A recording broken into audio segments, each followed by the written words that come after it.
for laptops with powerful processors, dedicated graphics card for optimal performance.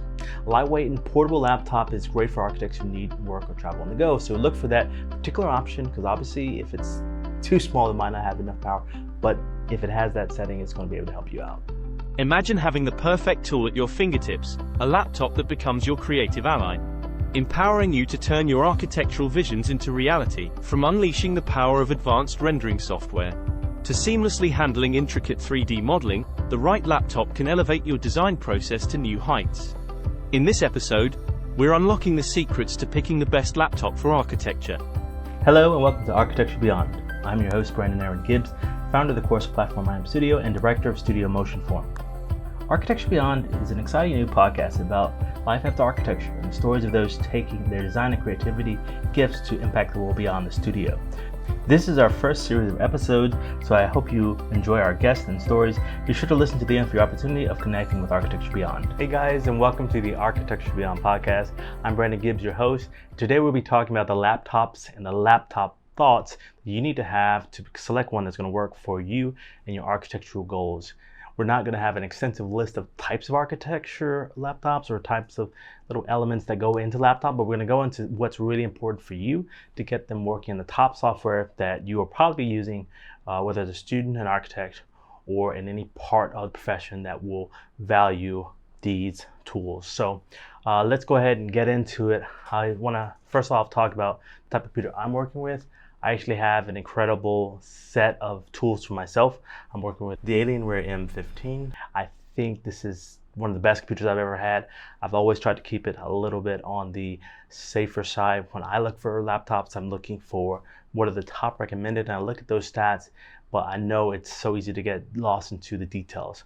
And so one of the ways to sort of avoid going in that sort of spiral is to ask some important key questions and also have that thought about how you're going to use that laptop. So let's go ahead and look at some of the details that go around putting yourself in the mode of getting a laptop that'll help you be successful. But first, here's something that a lot of people need to see about architecture laptops that maybe they don't think about when maybe you're starting off, or maybe you have your first laptop. You might not have thought about it, or if you're not thinking about it yet, you need to be thinking about it, the hard and the soft of working with a laptop. That means that your laptop can both be something that is all about how those hard technicals, how fast it's going, what the GPU, the size of the screen is. At the same time, there's some soft skills that are soft techniques about the laptop, how you select it, that will really benefit you, like where you can take it, how long is it lasting for when you're using it, or maybe even what about if you're trying to just have a very light footprint for when you're using it. You understand, like some computers that are really powerful, those workstations, some of those can be very loud, and so they can't really be taken everywhere. Those are some of the considerations that we go into, and think about that hard and soft thoughts. It's going to be important, because the thing is, what's the best value for you as you're figuring out a laptop? Processors are a critical component when choosing a laptop for architecture work. They determine how fast and efficiently the laptop can perform tasks that are important for you, such as running complex software and rendering 3D models. A powerful processor that can handle multiple tasks at once, allowing architects to work seamlessly and quickly without lag or delays, are the Intel Core i5 or AMD Ryzen 5 processors. They're recommended as a minimum requirement for architectural laptops, but as an Intel Core i7 or i9, 7 or 9 for AM Ryzen processor is also good for complex projects. A faster process translates to better performance with productivity, making it an essential consideration when selecting a laptop for architectural work. When it comes to selecting a laptop for architectural work, the graphics processing unit, or GPU, is an essential component that should not be overlooked. A powerful GPU can handle complex tasks such as rendering 3D models and running architectural software with ease and efficiency, allowing architects to work more productively. Additionally, a high-performance GPU provides better graphics and visualization, making it easier for architects to create stunning designs and presentations that wow clients. I know we all love those. To achieve optimal results, we recommend dedicated GPUs such as NVIDIA Quadro or AMD Radeon Pro, which offer a range of features and exceptional performance. So when choosing a laptop for architecture, don't forget to consider the GPU, as it can make all the difference in terms of productivity and output quality. RAM, or random access memory, is a crucial factor when it comes to selecting a laptop that we're going to use for our design speed. As an architect, you need to run complex software and work on heavy 3D models, which require lots of processing power. A laptop with efficient RAM can lead to slow performance, lagging, crashes that can be really time consuming. That's why we need to have a laptop that has a great amount of RAM for seamless and efficient work. With the minimum of 16 gigabit RAM, you can really see that it's gonna process what we need, right? 32 gigabyte if you're doing a lot of animation renders. Having more RAM can significantly enhance your productivity and make your work so much more smoother, allowing you to focus, bring your designs to life. So if you're an architect, remember to pay close attention to the amount of RAM in your laptop when selecting one of these for your design. We all know the importance of having enough storage to store and access our designs. Our files or software can get really large, especially nowadays with video and animation. A laptop with adequate storage can also get in the way of so many things. That's why it's essential to choose a laptop with enough storage capacity. I think a minimum of 512 gigabytes of SSD is going to do a great job. But not only does SSD provide faster transfer speeds that you can easily access and load your files, it also helps you maximize your productivity for your programs that are running, right? This is where an external drive comes in handy as well, because the idea is if you're going to have 512 on your main drive, you need to add up to it for bigger projects, and that's one of the pros and cons of having that backup drive that's going to come in handy. That's going to help you keep things accessible and also have your main drive very functional. I think getting a really big home drive for your laptop is a little counterproductive because you might use other computers that you work with. So in terms of storage, 512 gigabyte is like a pretty much minimum, because you're going to need really big sizes for your programs, and the idea you're going to be running off a external hard drive maybe for projects, because I think that's going to also, just like a firm that works with a server for new projects, that's going to help you organize much better. Having a laptop with a display that's going to be big enough is going to be very crucial for you as an architect, right? A large, highest quality screen can make a difference when it comes to designing and presenting your project. People see it large, or can people see it just small, right? It gives you space to work on your designs and see details more clearly, allowing you to bring your vision to life with greater accuracy and precision. A screen size between maybe 15 inches and 17 inches is recommended because it's an important balance for screen size and portability, as larger screens can make the laptop heavier and less portable.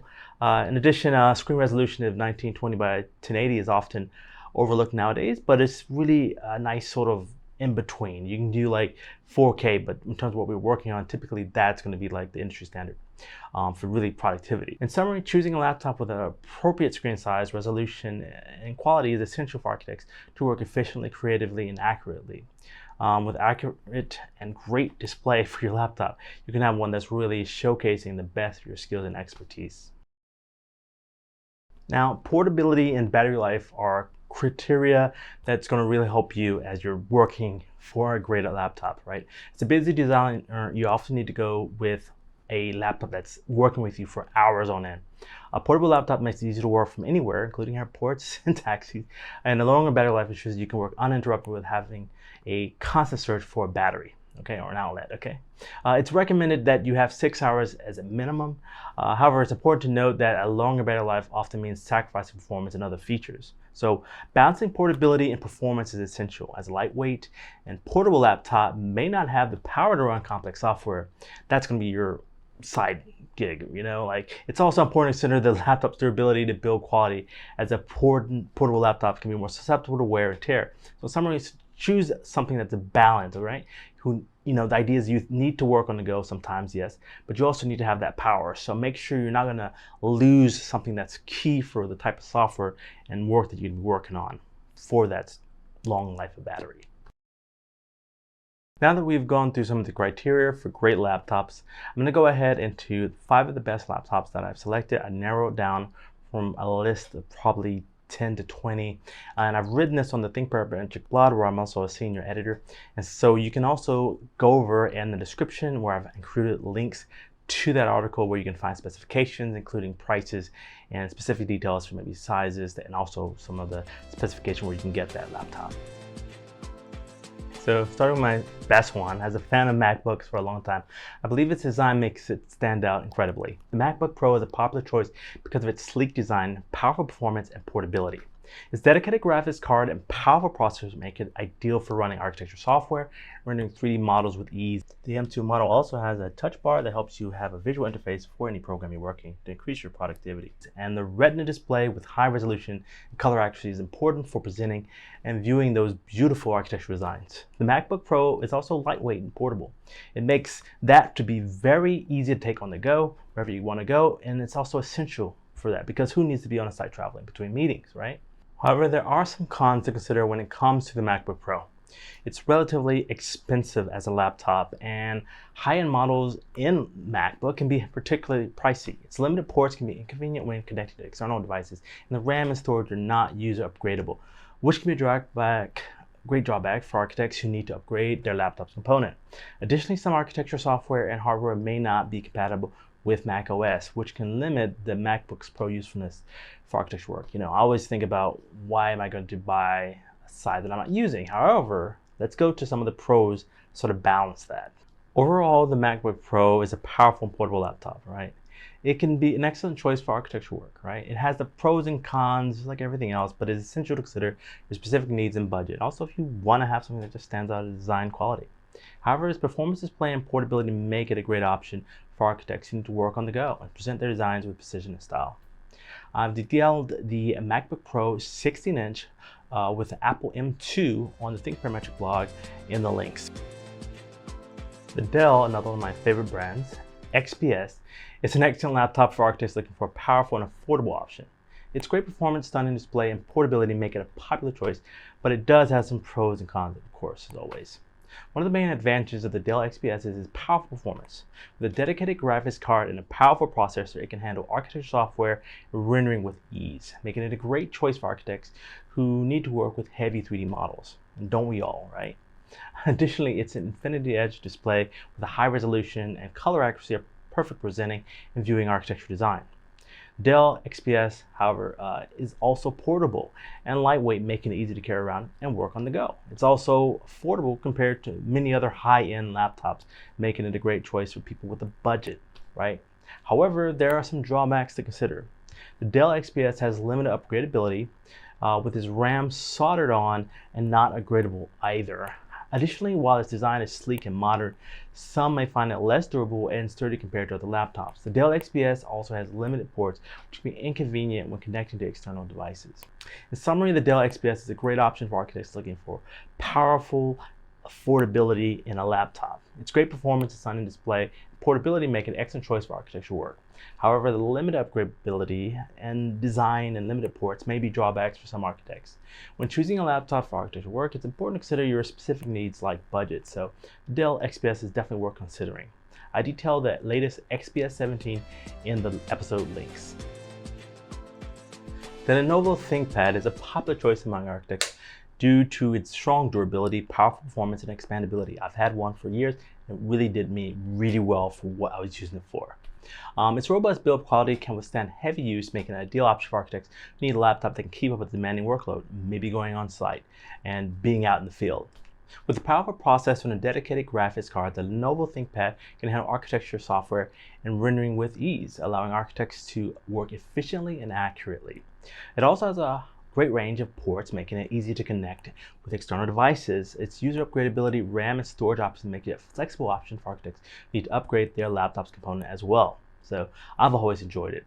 The Lenovo ThinkPad's sleek and professional design is both stylish and functional, with a range of features that make it a great choice for architectural work. However, it's important to note that the display is not as high resolution or color accurate as some other laptops. It also may be a bit heavier and expensive to other options. In summary, the Lenovo ThinkPad is an excellent choice for architects looking for a durable, powerful, and expandable laptop. Its robust build quality and performance make it an ideal option for handling architecture software and rendering, and its range of features from user upgradability and components, they make it a flexible option for architects who need a laptop that can keep up their work. Maybe if you're not sure, you can add more to it later.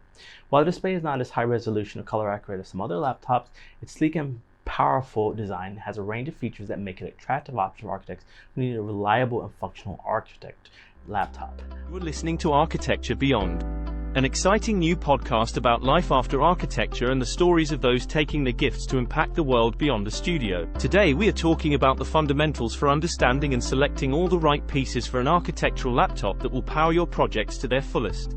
This podcast is produced by Iamthestudio, a premium resource for training architecture and design professionals in the top industry software. We also want to appreciate the sponsor ThinkParametric for their information. You can find out more about them at ThinkParametric.com for the latest architecture technology courses. The next laptop that we're going to be talking about is actually my own personal laptop. I definitely did a lot of research to find it and actually verify its quality. That's going to be the Alienware M15, a high-performance laptop that offers great gaming capabilities and also has some pros and cons when it comes to how does it actually perform, right?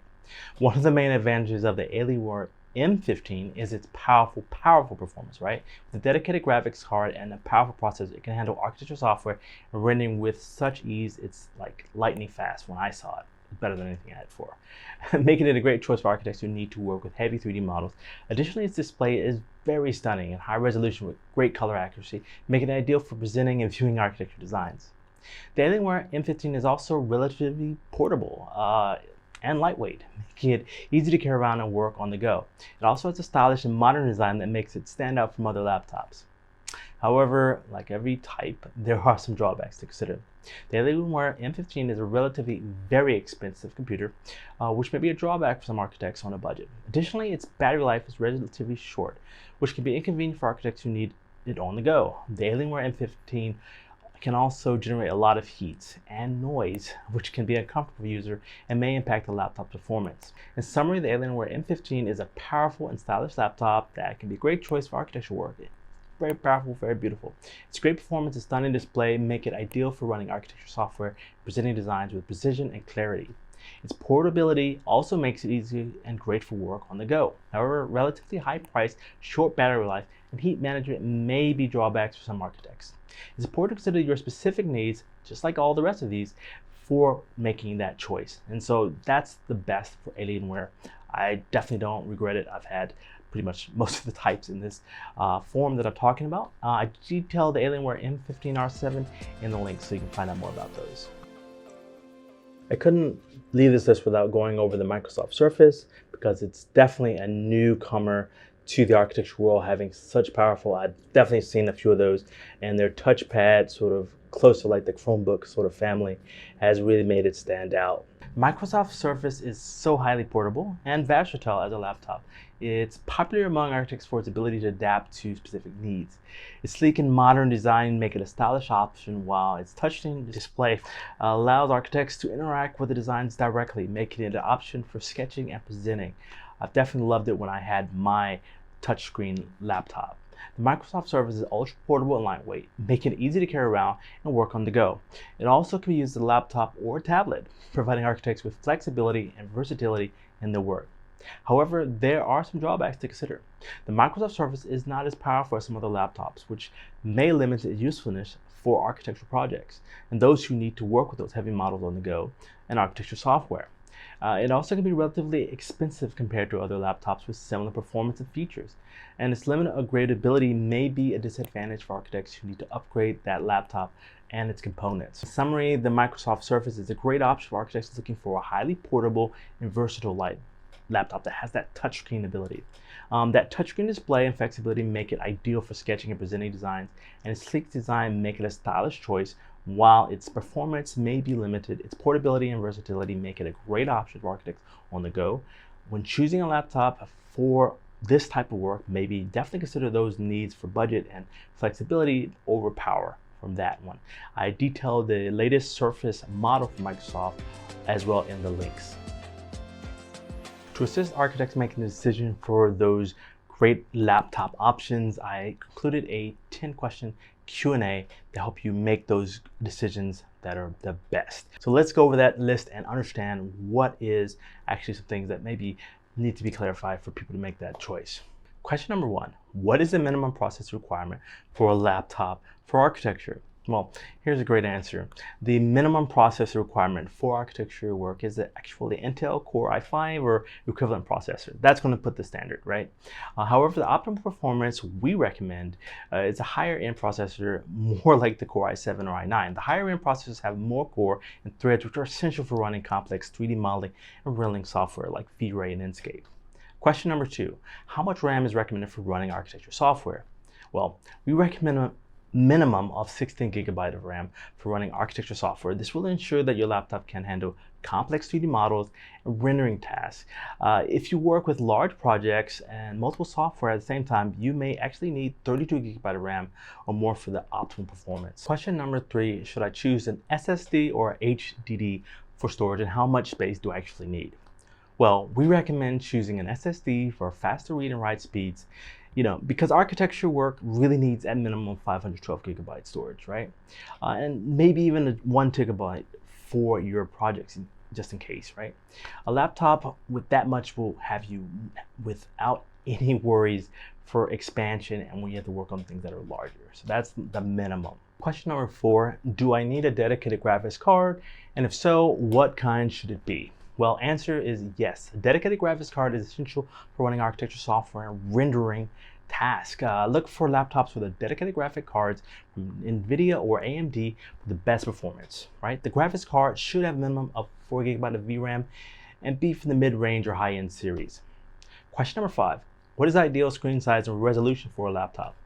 Well, we recommend a minimum screen size of 15 inches with a resolution of 1920 by 1080 pixels, but a larger screen size and high resolution will provide more screen real estate and improve clarity, especially if you're doing animation and visuals. If you need even more screen space, you can also consider an external monitor. A lot of laptops have now great options for expandability on the side now. Question number 6, how important is battery life for laptop used for architecture work? Well, battery life is essential for architects who need to work on the go, looking for laptops with at least 8 hours of battery life for optimal performance. I know I said 6 before, but 8 definitely really pushes it, because the idea is you always need that extra bit of push. So make sure you're gonna find something that can do that, or set up the option so your laptop doesn't run out. Like one reason for my Alienware speed going, or pretty much the laptop lasting longer, is because I turn off the light on the keyboard. Can you believe it? It adds double life battery. Question number 7, can a lightweight and portable laptop handle heavy architecture software? It's a great question, and the answer is a yes. Lightweight and portable laptops can handle those heavy architecture projects. Look for laptops with powerful processors, dedicated graphics card for optimal performance. A lightweight and portable laptop is great for architects who need work or travel on the go. So look for that particular option, because obviously if it's too small, it might not have enough power, but if it has that setting, it's going to be able to help you out. Question number 8, are there any specific brands or models recommended for architecture work? Well, of course. And I'm going to actually name a little bit more here. Some of the top brands and models for architecture include the MacBook Pro, Dell XPS, Lenovo ThinkPad, as well as Asus and ZenBook Pro. These laptops have powerful processors, dedicated graphics card, and high-end quality displays that are essential for running architecture software. So in the list, these are also some really good ones. Question number 9, is it worth investing in a high-end laptop for architecture work, or can I make it with a budget-friendly option? Well, the answer is it's worth investing in a high-end laptop for architecture work if you need the optimal performance and reliability and you have that budget. If not, you definitely have to know your trade-offs. When you're on a budget, there are great budget-friendly options actually, including Asus and other sort of maybe more off-brand versus maybe that big MacBook sort of Pro or Dell. You should consider your specific needs and budget when choosing a laptop for architecture work, so make sure to always plan that out. Question number 10, how can I maintain and protect my laptop to ensure it lasts long and performs well? It's a great question, because you know that laptop needs to last long for it to have its greatest value. To maintain and protect your laptop, you should keep it clean and free from dust and debris using a cooling pad to prevent overheating. I also use a cover for my keyboard. I make sure that I cover it regularly. I make sure also just to keep it away from water. Like water has to be so far away. Keeping it safe and reliable is going to make it last the longest. So make sure to put that as your focus when preserving your laptop. One key issue for getting a laptop for me is the ideal of having a lesser price for more value. Everyone needs that, right? Well, here are some options for you for getting that option of a high-end laptop for less. You're going to be using a little bit of strategic operation to really get something that gives you the greatest value. To pay less for a high-end laptop, there are several strategies that you really need to consider. First, you can look for discounts at sales from retailers and online marketplaces. You can also consider buying a refurbished or open box laptop, which can save you tons of money while still providing the performance you need. Another option is to buy an older model that is still capable of running the software you needed. Additionally, you can consider upgrading components like RAM or storage yourself, or rather than paying for the higher end configurations from the manufacturer. Finally, you consider buying a laptop from a less well-known brand or manufacturer, which can often provide similar performance or lower price. Also, if you're a student, always look for those student prices. I've definitely gotten a 25% discount just by going to this website for getting the student discount. And sometimes make sure to find out multiple sources for those types of discounts. One thing to consider for laptops, of course, is the software that you're going to be using, and that's why I have some really specs lined up with types of software to finish off this guide to really finding and working to buy the best laptop. So we're going to start off by looking at a great set of software requirements for running and working with rendering software. To run popular rendering engines like V-Ray, Enscape, and Lumion on your laptop, you will need to ensure that it meets these requirements. First, you need a very powerful processor, right? An Intel Core i5 or higher, or AMD equivalent will suffice. But for optimal performance, we recommend a higher-end processor like the Intel Core i7 or i9. Next, you'll need a minimum of 16 GB of RAM with 32 GB recommended for optimal performance. This will ensure that your laptop can handle those complex rendering tasks. You'll also need a dedicated graphics card from NVIDIA or AMD with at least 4 GB of VRAM, mid-range or higher series for recommended performance, as well as storage. You need an SSD with at least 512 GB or 1 TB for recommended for larger projects. This will allow you to store your software files and projects without worrying about running out of space. Your laptop should also be running Windows 10 or higher, or Mac OS 10.9 and above for this compatibility. A display of at least 15 inches with a resolution of 1920 by 180 is going to be that minimum recommended for viewing and clarity. Finally, you'll definitely need USB, HDMI, and other real Ethernet ports for connectivity to peripherals like networks. By meeting these requirements, your laptop will be able to handle V-Ray's heavy rendering tasks and whatever rendering software you're using, and provide optimal performance for your architecture and design projects. So it's really going to handle the meat of the work. And so those are my series for a guide to choosing a laptop as an architect. I've included some of my favorite picks. Again, these are with links in the description to get more specifications and information about prices. I think the prices, the soft, the hard of these technical descriptions is going to help you as you figure out, because you're thinking about how you're going to use a laptop for your day-to-day life and your day-to-day work. I think you could even have multiple laptops if that's really going to help you the most. But it's going to be really a good journey to put in the time to get the best result when you're finished. Thanks so much for joining me. This again is Brandon with Architecture Beyond. I'll see you in the next episode. It was great exploring this guide to choosing the right laptop for architecture. We went over the basics, what's important, and some of the best laptops to suit your architecture needs. To find out more specifications and products for choosing a laptop, check the links with this episode at Iamthestudio. We also want to thank our sponsor, ThinkParametric. If you're looking for the latest in architecture technology courses, go ahead and visit their site and check out their course offering. In the next episode, we will be delving into the world of subdivision modeling and its potential in architecture, with ThinkParametric co-founder and computational architect Ari Willem de Jong. Be sure to check it out. Architecture Beyond is an exciting new podcast about life after architecture and the stories of those taking their gifts to impact the world beyond the studio. This is our first series of episodes, and we're interested in your feedback. Are there some topics you would like to hear, or are you interested in being a guest? Go to Iamthestudio.com and click on Arch Beyond in the menu for more information. This has been Brandon and the Architecture Beyond crew. Catch you in the next episode.